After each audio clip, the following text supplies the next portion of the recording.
In the middle of this is Canada. The Prime Minister is in China right now. How does Canada stay out of trouble?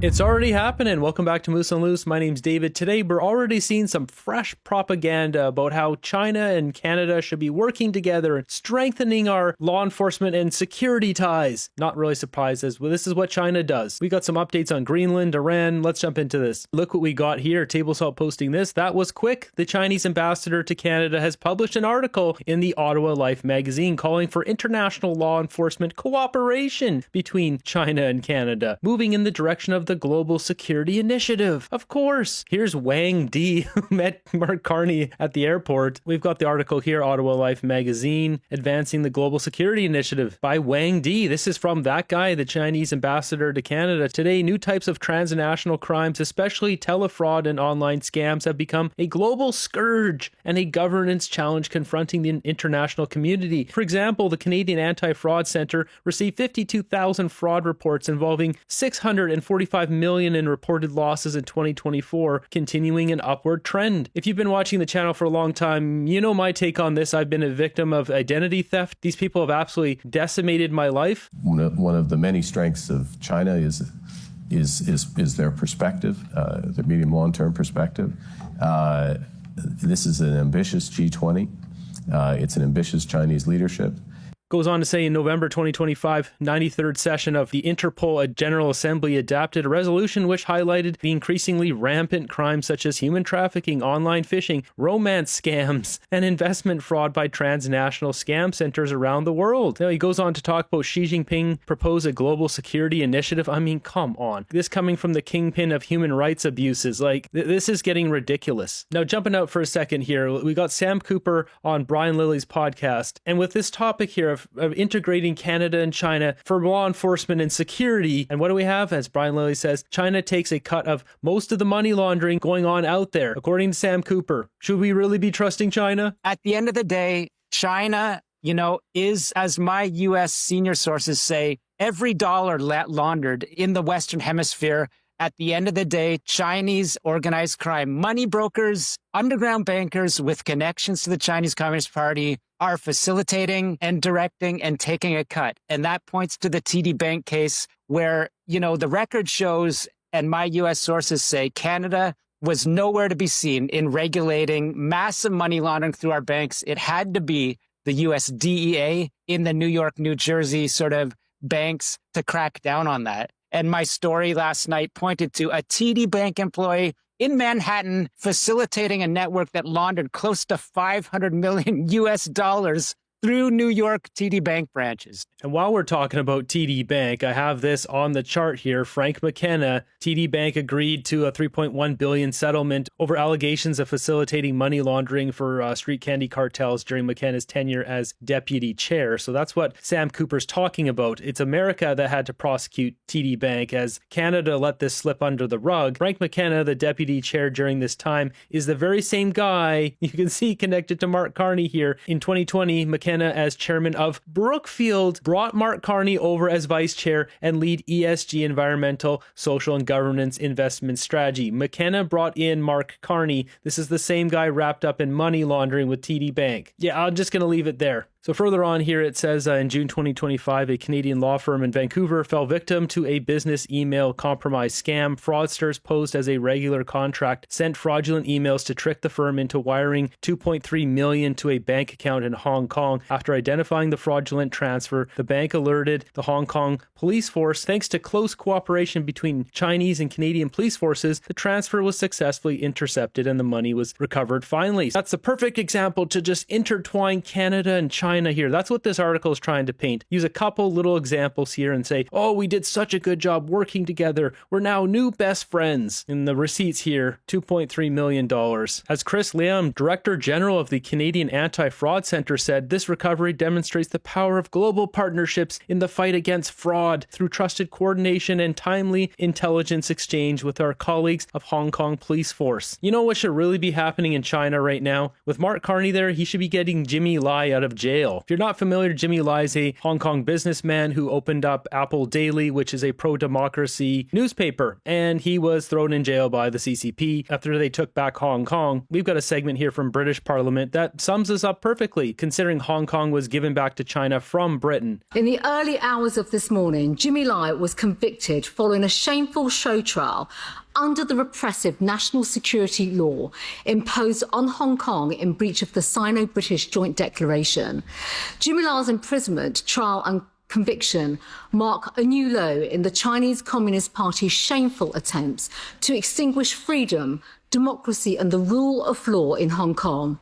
It is yet another serious violation of the joint Sino-British Declaration. The scenes of Jimmy, a 78-year-old man, being paraded around in chains are disturbing, but his defiance stands as a source of hope for those who still believe in freedom, democracy, and human rights. So what's so preposterous about this whole thing here is, well, Britain is stomping all over the rights of the people of Britain. China's obviously stomping over the rights of Jimmy Lai and the Chinese people. And then the fact that we've got these articles now coming out immediately trying to get Canada to work together with China and international law enforcement when they're actively jailing their own people for using their voice, for free speech. All of this is just absolutely ridiculous. We've got Sam Cooper here also posting this. Carney's China reset needs a red line, free Jimmy Lai, or Carney looks weak to the world. I don't think Carney cares about any of that stuff, how he looks. It's all about those carbon credits and getting that rolling. This is an old clip. This isn't new. This is why he's there. He's particularly around China's leadership in climate change and the further acceleration that's necessary for that. That's a crucial discussion, as is the discussion around AI and really the application of AI. We see China's leadership there in deployment of AI technologies, which is in many respects unique, and we can all learn from that and work together. 与会嘉宾纷纷表示 Now, the reason why Mark Carney likes carbon credits so much, the whole carbon market system, is because it gives control, power over the people. And that's why China's doing it too. And funny that, what do we see? China's carbon market forecast to surge 33-fold. This is back from September 2025. China has the largest carbon credit system in the world. Already the world's largest carbon market in terms of emissions coverage, the system is set to widen further in 2025 when 3 additional industrial joint sectors join, bringing in an extra 3 billion TCO2e under its umbrella. By 2030, the WF estimates China's ETS could facilitate trading 2 billion CEAs annually, over 10 times the 189 million allowances exchanges in 2024. So ETS is emission trading system and CEAS are China emissions allowances, aka if your carbon score isn't good enough, you can't afford things, you're not allowed to buy things. China has so many rules and controls over the people, it's ridiculous. Mark Carney wants to replicate this and be on the ground level to profit off of it in Canada. And while we're talking about China, I haven't put this one on the channel. This is from Blacklock's reporter. $109 million in aid went to China. That's right. Canada since 2015 has awarded more than $109 million foreign aid to China. Figures show the Department of Foreign Affairs said the funding promoted sustainable development in China. Canada's bilateral funding promotes key foreign policy priorities in China, including human rights, gender equality, sustainable development, and C-word change, said a May 6 briefing. This is ridiculous. Obviously, we just gave away $100 million for nothing. Based on gross national income per capita, China is eligible for official development assistance under the OECD definition. Like, come on. This is so insulting to taxpayers. Here's another example of Canadian tax dollars going over to China for no good reason. We got this video here back from October of last year talking about Huawei getting $100 million of taxpayer money. This was well after Huawei's 5G equipment was banned in Canada. And before we play this, they talk about SHRED. This is SHRED. It's a government program, science research and experimental development. Just another government of Canada program. So let's take an example like SHRED. It's roughly a $4 billion a year program. Turns out that about 50% of every SHRED dollar goes towards companies that claim to be Canadian in name only, meaning that we are subsidizing large foreign multinationals in a space where unemployment is effectively zero. At some point, that's just philanthropy. Huawei received $100 million in SHRED. Huawei received $100 million in SHRED. In 1 year, not too long ago. right? Meaning that we had already banned its technology from Canadians using. This has got to be a negative net return on Canadian investment right now. Yes, we call those negative spillover effects. So not only are we subsidizing foreign firms, but also we are depriving our own domestic technology companies of talent. What a waste of money. Program after program, whether it's this, it's the other one I just showed you, our tax dollars getting flushed over to the dictatorship. Mark Carney over there right now, inking some deals. What kind of deals is he wheeling and dealing over there? Jumping over, we got this one on CBC talking about what we should be watching for the Greenland situation. Listen, this threat of the U.S. taking Greenland somehow, you hear the fears about how this could be the end of NATO. But what should Canadians be making of all of this? People who are looking at this saying something's happening to another country somewhere else. This is not somewhere else, Adrian. We are right in the middle between Alaska and Greenland. This is us. And we're making a huge mistake if we think it's somewhere else. Should we be, I appreciate watching for the end game of this, but is there something else Canada should be watching in terms of how Denmark handles this? You know, Denmark sounds a lot like us. They're reasonable. Their foreign minister said we're going to agree to disagree.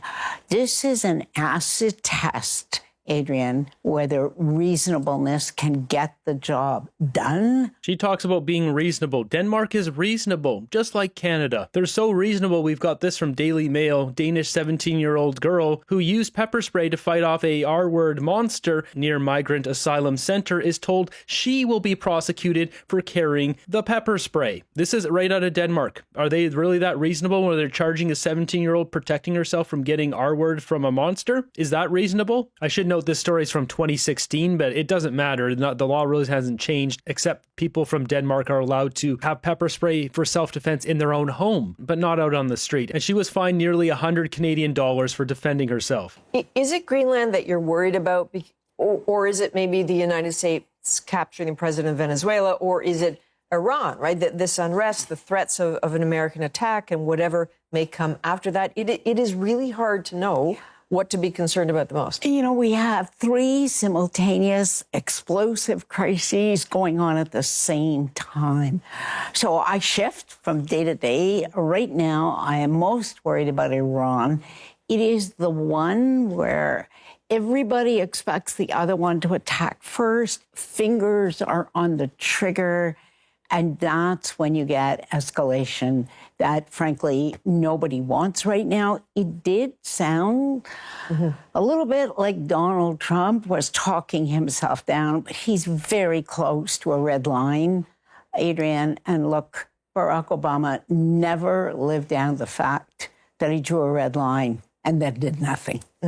So before they get more into Iran, look at this nonsense here. Almost 1 in 3 Canadians say U.S. might try to invade Canada. That's where we're at now. Trump's not going to roll in the tanks to Canada. Like, come on. This is getting out of hand. As Jasmine's saying, I wonder who put that in their head. What an ignorant conclusion. Many people seem to have come completely on their own and not due to frequent fear-mongering like this. A Leger poll surveyed 1,540 Canadians between January 9th and 11th. Poll suggests many Canadians believe the U.S. is likely to attempt to take over control of other countries in the future, including Greenland, Cuba, Colombia, Panama, Iran, and Canada. Perceived likelihood of future U.S. military and political intervention in other countries. Greenland, 55%, Cuba, 51%, Colombia, 47%, Panama, 47%, Iran, 36%, and Canada, 31%. I mean, they're going to intervene in Iran because the government is exterminating a bunch of people. And Cuba, I mean, Trump already said they don't need to do anything there. I mean, who knows if he does, but really, Trump cut off the cheap oil that came from Venezuela to Cuba, so it's a matter of time. Within about 2 years, they'll be completely out and they'll be screwed. He's going to wait the long game on that. I don't think he's going to do anything there. And obviously, he wants to buy Greenland. He's not going to roll in the tanks there and conquer their 2 dog sled teams. He's going to make a financial offer to buy the country. And America has the money to do it. And as for Canada, he's not rolling in the tanks here. They're not going to bring the F-35s and take out our defenses. Like, this is getting out of hand. The media is responsible for this nonsense. The poll suggests 77% of Canadians aged 55 or older are following the developments closely compared to to 55% of people aged 35 to 54 and 60% of people 18 to 34. A majority of Canadians, 56%, said the U.S. military operation in Venezuela has worsened their impression of the U.S. government. That is unbelievable. They went in there and grabbed a murderous dictator, and that's what people think. It's because they're getting fed nonsense on mainstream media. Whether you love Trump or you hate the guy, what he did there in Venezuela is a good thing for the world. And you don't have to take my opinion for that, or CTV or CBC or anyone. Ask the people of Venezuela. What do you then watch for in terms of exploding or backing away? What are the signals you're looking for? You watch Donald Trump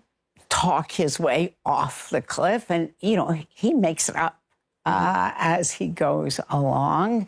The Iranians, too, will have to back down. They will have to not execute the prisoner that they said deserves justice now. And for all intents and purposes, because the demonstrations are slowing, there should be fewer of those horrific scenes that come out of the country. Very briefly, in the middle of this is Canada. The Prime Minister is in China right now. How does Canada stay out of trouble? It probably can't stay out of trouble given the neighborhood we live in. We live in the Western Hemisphere next to the United States. But we are getting a chance, Adrian, to watch others try out different strategies. We need to be close observers of what happens to Denmark and Greenland as this goes forward. Can reasonableness prevail at all with this president? And can more defense in the Arctic help? Oh, boy. We need to invest in the Arctic. We need year-round force. We are behind, Adrian. We need a sense of urgency in this country. Janice Stein is all. Well, maybe Mark Carney should have got a deal with Donald Trump then. The CBC is just full of fear-mongering. So with all of that in mind, we've got Tommy Robinson posting this. Senior regime officials, including the son of Khamenei, transferred $1.5 billion over the past 2 days to escrow accounts in Dubai. Are they jumping ship? It seems the Iranian regime is jumping ship. ובנקודה הזאת עולה השאלה, האם המשטר האיראני בלחץ? Are the Iranian regime under pressure? Will it collapse? These crooks are getting out of the country while they can. They've gone into hiding because they know Donald Trump will likely send in the Delta team to nab them.